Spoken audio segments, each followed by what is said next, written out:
I stopped paying for Christmas. And at exactly 6 p.m., my phone exploded. At exactly 6 p.m. on Christmas Day, my phone received 23 calls in less than 10 minutes. I know because I counted them later. At the time, I was sitting alone in a small cabin in Vermont, holding a hot cup of coffee and watching fresh snow fall across the hills. A fire crackled quietly in the fireplace. My dog, Cooper, was asleep beside me. For the first time in years, I had absolutely nothing to worry about. Then my phone lit up. One call, then another, then 3 more. Within seconds, text messages started flooding my screen. My ex-wife, Eleanor, my son, Brandon, my daughter, Natalie, all of them were trying desperately to reach me. And the strange thing was, I wasn't surprised.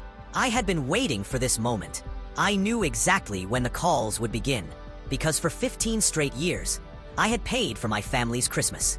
The cabins, the food, the gifts, the decorations, the expensive dinners, the last-minute upgrades, everything. And somehow, after all that, I was still the person everyone complained about. But this Christmas was different. This year, I decided to stop doing just one thing. I stopped paying. And at exactly 6 p.m., reality finally caught up with everyone. My ex-wife Eleanor and I had been divorced for almost 16 years. The marriage ended, but one tradition somehow survived. Christmas. When our children, Brandon and Natalie, were young, I understood why. I didn't want them to feel like they had to choose between their parents. I didn't want Christmas to become a complicated schedule of custody arrangements, separate dinners, and awkward goodbyes. So when Eleanor suggested that we all spend Christmas together in a rented cabin, I agreed. The first year was actually wonderful. We rented a comfortable cabin in Aspen. The kids were happy. We ate together. We opened presents. We laughed. For a few days, it almost felt like we were still a family. And honestly, I thought that tradition would help our children. So I agreed to do it again the following year. Then again, and again. But slowly, something changed. Christmas stopped being about spending time together. It became about expectations. And every year, those expectations got bigger. The cabins had to be larger. The views had to be better. The food had to be more expensive. The decorations had to look perfect. The gifts became more and more expensive. Brandon wanted designer sneakers one year, then expensive electronics, then watches, then things I could barely pronounce. Natalie had her own list of special requests, special gifts, special experiences, special upgrades. And Eleanor always had an opinion. The cabin wasn't luxurious enough. The menu needed more choices. The decorations needed improvement. The restaurant wasn't good enough. The view wasn't impressive enough. And every year, there was one thing that never changed. I paid for everything. At first, I didn't mind. I told myself that family was worth it. I told myself that creating memories was more important than money.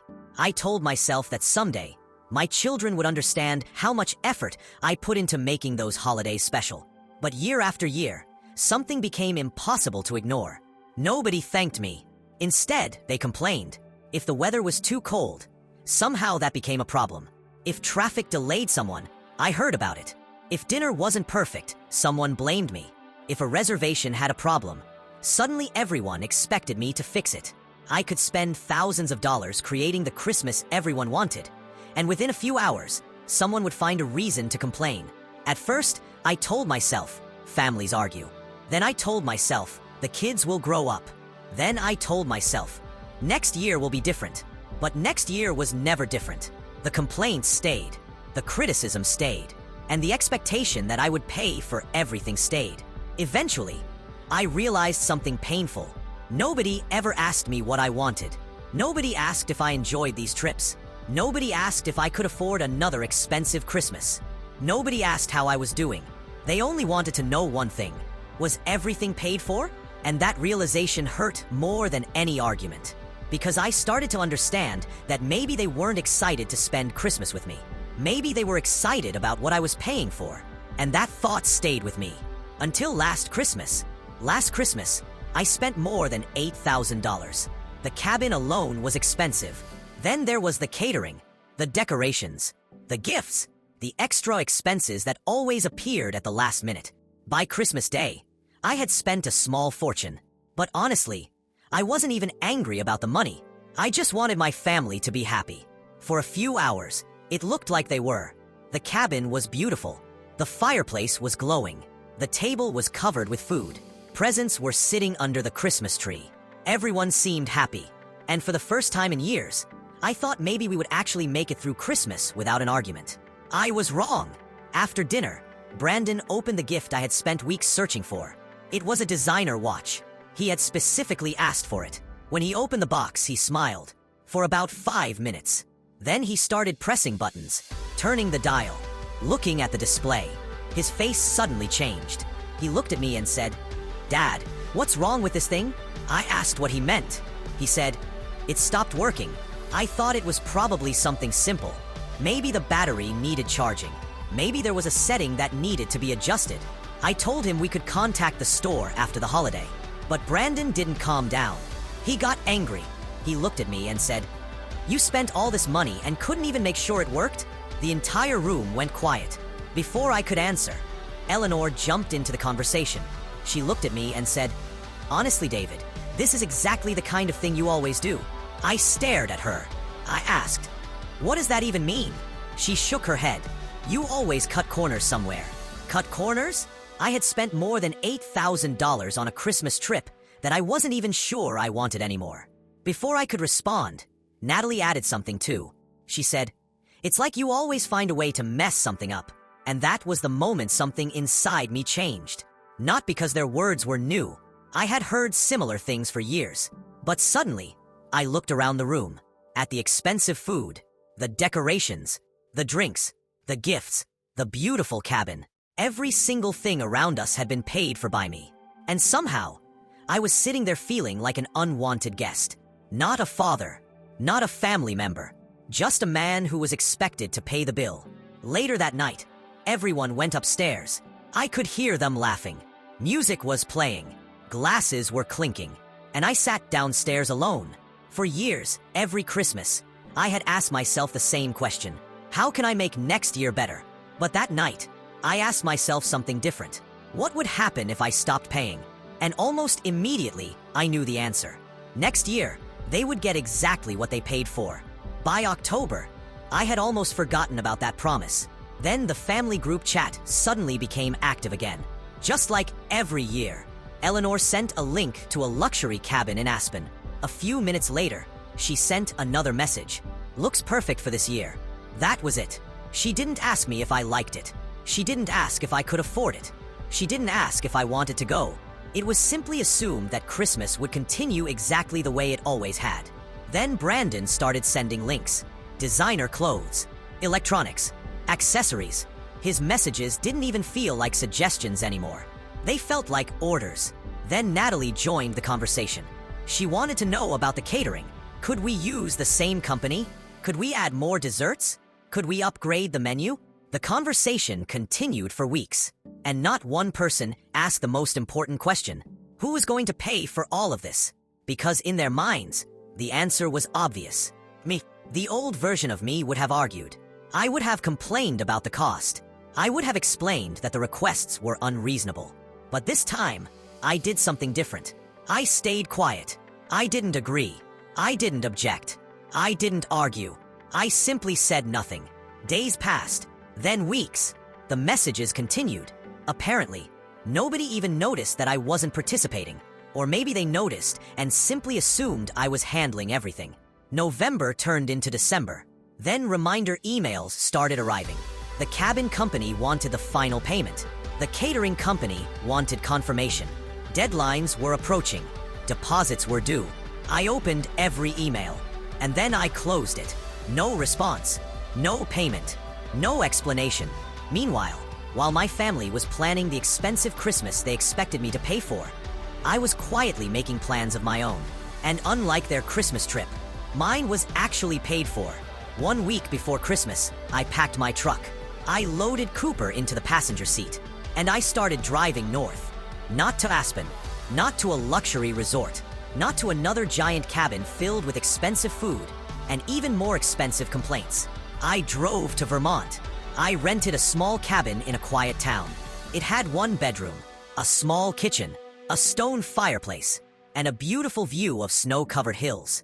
That was it. And honestly, it was perfect. For the first time in 15 years, I planned Christmas around what I wanted, not around everyone else's expectations. The first day felt strange. I kept waiting for something.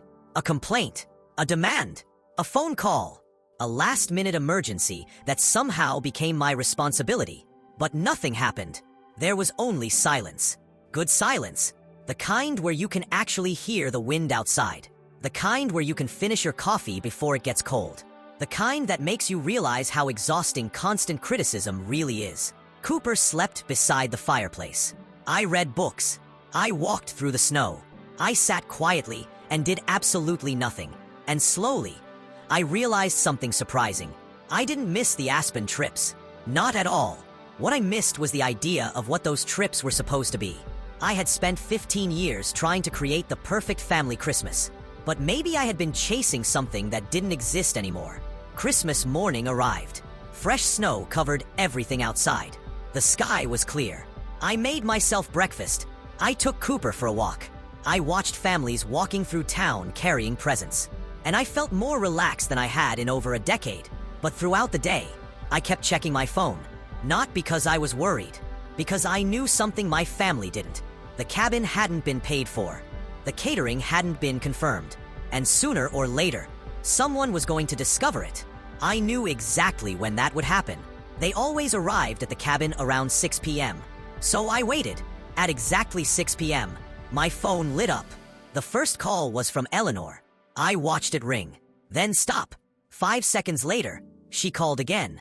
Before that call ended, Brandon's name appeared. Then Natalie. Then Eleanor again. Within minutes, my phone looked like an emergency alarm. Call after call, text after text, voicemail after voicemail. I looked at the screen. Right on schedule. The first text from Eleanor said, "Call me now." The second said, "Where are you?" Brandon's messages were full of capital letters and anger. Natalie sounded confused at first, then worried, then completely panicked. Finally, I opened one of the voicemails, and everything became clear.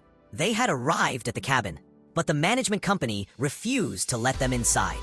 The final payment had never been made. Without payment, there was no active reservation, no keys, no access, no luxury Christmas cabin. And that wasn't all. They contacted the catering company. The deposit deadline had passed weeks earlier. The reservation had been canceled. No catered dinner, no Christmas feast, nothing. Just my family standing outside in a parking lot, with their luggage, and a problem that nobody knew how to solve. The messages became more desperate. Eleanor demanded answers. Brandon wanted someone to blame. Natalie wanted a solution. And what struck me the most was this. Every single message assumed that I would fix it, even after months of silence, even after I hadn't confirmed a single reservation. Their first instinct wasn't to solve the problem themselves. Their first instinct was to call me. For 15 years, I had rescued every Christmas disaster before anyone else even noticed there was a problem. But this time, there was nothing to rescue. There were only consequences. I could have answered immediately. I could have found another cabin. I could have booked a hotel. I could have ordered dinner somewhere. I could have saved Christmas again. That's exactly what the old version of me would have done. Instead, I stood up, walked into the kitchen, and poured myself another cup of coffee. Then I went back to the window. Outside, snow was falling peacefully across the hills. Inside, my phone continued vibrating. Call, text, voicemail. Call, text, voicemail. For once, I didn't rush to fix everyone's problems. I just sat there and enjoyed the silence between the notifications. Because sometimes, the most powerful answer is no answer at all. After nearly an hour of non-stop calls and messages, I finally answered. The moment I picked up, Eleanor started demanding answers. "David, where are you? What is going on? Why aren't we in the cabin?" Before I could respond, Brandon started talking. "This is ridiculous. Everyone is standing outside. The rental company says there's no active reservation." Natalie sounded tired and frustrated. "Dad, can you please tell us what's happening?" For a moment, I didn't say anything. I just listened. And strangely, it was the first time all day they actually sounded interested in hearing from me. Finally, when everyone became quiet, I asked one simple question. Did any of you pay for the cabin? Silence. Nobody answered. So I asked another question. Did any of you pay the catering company? More silence.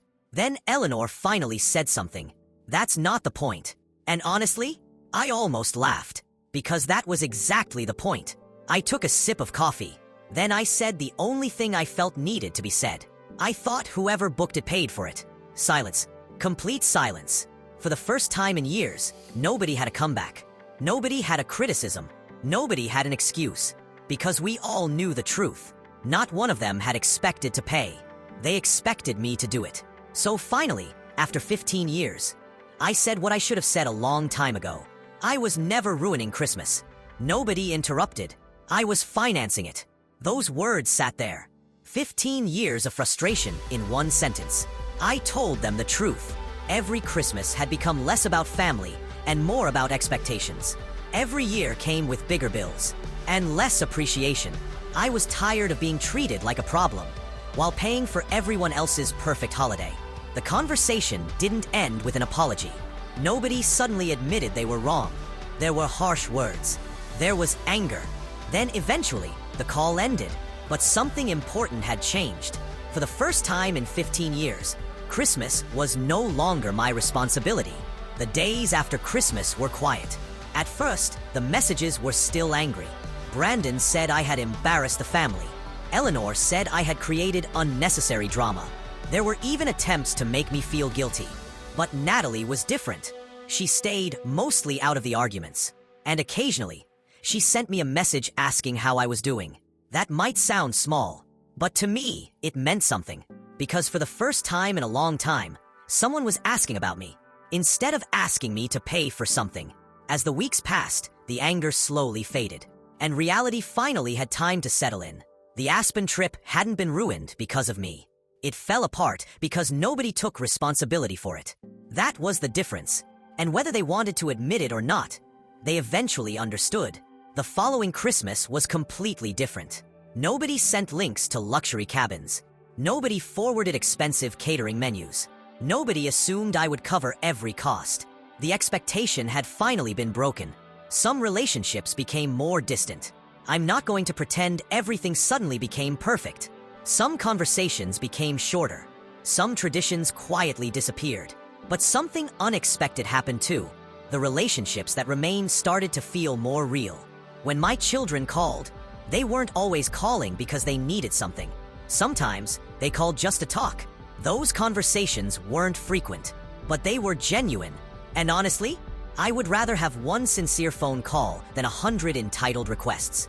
Looking back now, the best Christmas of my life wasn't the one with the biggest cabin. It wasn't the one with the most expensive gifts. It wasn't the one with gourmet food, or luxury views, or perfectly decorated rooms. The best Christmas was the quiet one in Vermont. The one with my dog sleeping beside the fireplace. The one where I drank coffee and watched snow fall outside. The one where I didn't spend the entire day trying to make everyone else happy. The one where I wasn't trying to earn anyone's approval. For 15 years, I believed generosity meant saying yes. I thought being a good father meant paying for everything, fixing every problem, saving every holiday, keeping everyone happy. But I learned something important. Real generosity also requires boundaries. Because when kindness becomes an expectation, gratitude often disappears. And sometimes, the healthiest thing you can do is step back. Stop fixing everything. Stop paying for everything. And allow other people to carry responsibilities that were never supposed to belong to you. At exactly 6 p.m. that Christmas day, my phone exploded with calls. But 6 p.m. didn't ruin Christmas. It simply revealed the truth. For 15 years, my family thought Christmas belonged to me. Not because I was the only person who cared, but because I was the person who always paid. And the moment I stopped, everyone finally saw what I had been carrying all along.